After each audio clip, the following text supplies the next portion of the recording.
আজকে ইচ্ছা হলো রাতের ডিনারে বানাবো টপ রামেন, তাও আবার পনির দিয়ে টপ রামেন বানাবো শুনলে অনেকেই হয়তো নাক সিটকাবে, কিন্তু আমি বলতে পারি একবার বানিয়ে খেয়ে দেখো, খুব সুন্দর হয় খেতে। এর জন্য প্রথমে টপ রামেনটাকে ভালো করে নুন দিয়ে সেদ্ধ করে জল ঝরিয়ে রেখে দিতে হবে। এবারে একটা কড়াতে রিফাইন্ড অয়েল গরম করে তাতে পনিরের পিসগুলো দিয়ে ভালো করে ভেজে নিতে হবে।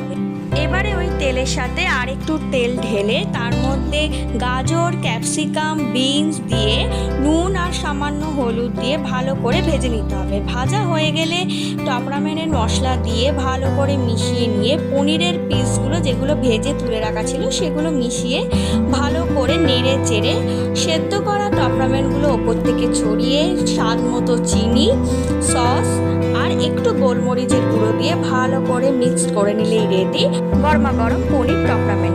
আমার এই রেসিপিটা যদি ভালো লাগে তাহলে একটা সাবস্ক্রাইব আর একটা লাইক করে দিও প্লিজ।